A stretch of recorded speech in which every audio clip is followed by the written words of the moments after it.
नमस्कार मेरे YouTube के साथियों, मैं हूँ राजवीर और आप सुन रहे हैं माय चैनल मिस्टीरियस वर्ल्ड, जिस पर मैं सुनाता हूँ हॉरर कहानियाँ, वो भी मेरी ज़ुबानी। आज की कहानी है सुरेश की, जो उत्तर प्रदेश के एक छोटे से गांव से यहाँ मुंबई आया था। वो एक सॉफ्टवेयर कंपनी में काम करता था। ऑफिस के कई लोग उसे पसंद नहीं करते थे, क्योंकि वो गांव का एक मामूली लड़का था। उसे इन सारी बातों से कोई फर्क नहीं पड़ता था। वो सुबह ऑफिस आता और पूरा काम खत्म करके घर चला जाता। कुछ दिनों बाद और एक लड़का उस कंपनी में नौकरी करने आता है, जिसका नाम था शरद। वो भी एक गांव से आया हुआ था। उसका गांव महाराष्ट्र के छत्तीसगढ़ के पास लगता था।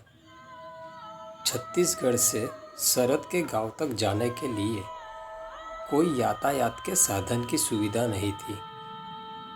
वहां जाने के लिए कोई बैलगाड़ी या अगर कोई साइकिल लेके जाता है तो उसके साथ जाया जा सकता था। अगर बैलगाड़ी या कोई ना मिले तो वहां से पैदल ही जाना पड़ता। उसका गांव बहुत ही पिछड़ा हुआ गांव था। अब शरद इस कंपनी में काम करने आया था और वो भी गांव का होने की वजह से ऑफिस के लोग उसे भी पसंद नहीं करते थे। अब वो लोग सुरेश और शरद दोनों को देहाती कहकर चिढ़ाते थे। पर इस बार शरद चुप नहीं रहता। वो इन लोगों से लड़ने लगता है। सुरेश चुप रहता है क्योंकि उसे डर लगता है कि कंपनी के मालिक उसे निकाल न दे। उसे पैसों की भी बहुत ज़रूरत होती है। अब ऑफिस वाले मालिक से शरद की कंप्लेन कर कर उसे ऑफिस से निकलवा देते हैं। शरद गुस्से में वहाँ से निकल जाता है। इस बात से सुरेश को थोड़ा बुरा लगता है, पर वो भी वहाँ से काम ख़त्म किए बिना जा नहीं सकता था। तो उस वजह से वो शाम को पूरा काम ख़त्म करने के बाद शरद के रूम पर आता है तो उसे वहाँ ताला लगा हुआ दिखता है। वो शरद को फ़ोन लगाता है, पर शरद का फ़ोन स्विच ऑफ आ रहा था। सुरेश वापस अपने रूम में आ जाता है। सुरेश का रूम और शरद का रूम आसपास ही था। अब सुरेश अपने रूम पर जाता है और बैठे बैठे सोचता है कि वो ये काम छोड़ देगा और शरद के साथ कई और जगह काम करेगा। अगले दिन सुरेश ऑफिस पर जाता है। तब ऑफिस के लोग उसे देहाती बोलकर चिढ़ाते हैं। इस बार सुरेश चुप नहीं रहता और उनसे लड़कर काम छोड़कर वापस घर आ जाता है। घर आकर शरद को वापस से फ़ोन लगाता है। इस बार भी शरद का फ़ोन स्विच ऑफ आ रहा था। अब सुरेश अपना बैग लेकर शरद के गांव जाने निकल पड़ता है। स्टेशन पहुंचकर छत्तीसगढ़ की बस की टिकट लेकर बैठ जाता है। शाम के लगभग 4 बजे वह उस स्टेशन पर उतरता है और कुछ लोगों से उस गांव के बारे में पूछताछ करता है। तो वो लोग कहते हैं, बाबूजी, यहाँ से उस गांव के लिए आपको पैदल ही जाना पड़ेगा। उनकी बात सुनकर सुरेश पैदल जाने को निकल पड़ता है। थोड़ा सा ही आगे गया था, तभी उससे अचानक उस रास्ते पर एक बैलगाड़ी वाला बूढ़ा आदमी दिखाई देता है। सुरेश पीछे से ही उन्हें आवाज़ लगाता है, अरे काका, सुनते हो? रुको, मुझे भी ले चलो, मुझे भी आगे जाना है। सुरेश की आवाज़ सुनकर वो बूढ़ा आदमी बैलगाड़ी रोकता है और बिना पलटे पीछे बैठने का इशारा करता है। सुरेश भी दौड़कर पीछे आकर बैलगाड़ी में चढ़कर बैठ जाता है। अब बैलगाड़ी वाला बैलगाड़ी चलाने लगता है। जाते जाते आधा घंटा हो चुका था, पर अभी भी कोई गांव नज़र नहीं आ रहा था। तो सुरेश ने उस बूढ़े आदमी से पूछा, काका, और कितना समय लगेगा हमें गांव तक पहुंचने? तब वो काका कहता है, बेटा, अब कुछ ही समय में गांव आ जाएगा। और इसी तरह की बातें करते करते वह उस गांव तक पहुंच जाते हैं। अब सुरेश बैलगाड़ी से उतरकर गांव के अंदर जाता है। अजीब सा सुनसान पूरा का पूरा गांव दिख रहा था। कुछ घरों के अंदर हल्की सी रोशनी जल रही थी।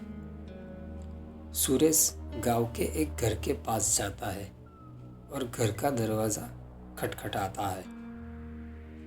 अंदर से किसी के कदमों के चलने की आवाज़ आती है और चरमराती आवाज़ में दरवाज़ा खुलता है। उसके अंदर एक बूढ़ी अम्मा लाठी के सहारे खड़ी थी और बोली, क्या हुआ बेटा, कहाँ से आए हो? अंदर आओ। सुरेश कहता है, मैं शहर से अपने दोस्त शरद को ढूंढने यहाँ आया हूँ। हम दोस्त थे और साथ में काम करते थे। फिर अम्मा कहती है, ठीक है बेटा, पहले अंदर आओ, बैठो। सुरेश घर के अंदर जाता है।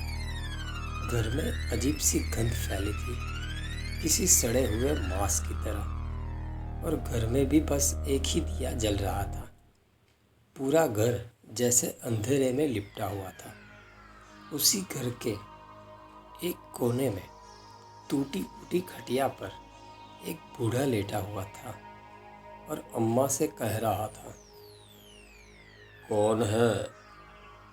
तब अम्मा उन्हें कहती है, कोई नहीं है, शहरी लड़का है, वो यहाँ उसके दोस्त को ढूंढते हुए आया है। और सूरज भी उन्हें शरद के बारे में बताता है। तब अम्मा कहती है,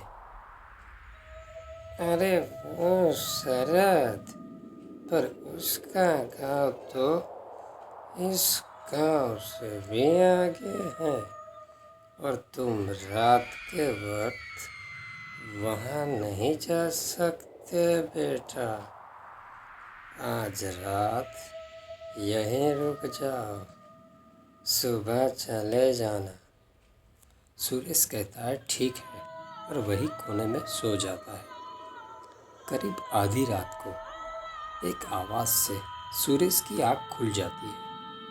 वो देखता है, वो बूढ़ा और बुढ़िया कुछ बातें कर रहे थे और हड्डियों जैसा चबा के खा रहे थे। सुरेश को उनके बात करने की आवाज़ सुनाई देती है।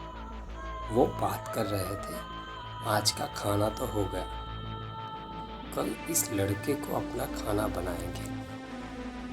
सुरेश ये सुनकर डर जाता है, पर चुपचाप वही पड़ा रहता है। अब वो बूढ़ा और बूढ़ी भी खाना खाकर लेट जाते हैं। इस बात का फ़ायदा उठाते हुए सुरेश चुपचाप उठता है और दरवाजे से बाहर भागता है। वह भागता भागता आगे जाकर किसी पत्थर से टकराता है और गिरकर बेहोश हो जाता है। सुबह जब उसकी आँख खुलती है तो वो एक घर में था। उसके बगल में टेबल पर एक हवलदार बैठा था। सुरेश ने उनसे कहा, मैं यहाँ कैसे आया?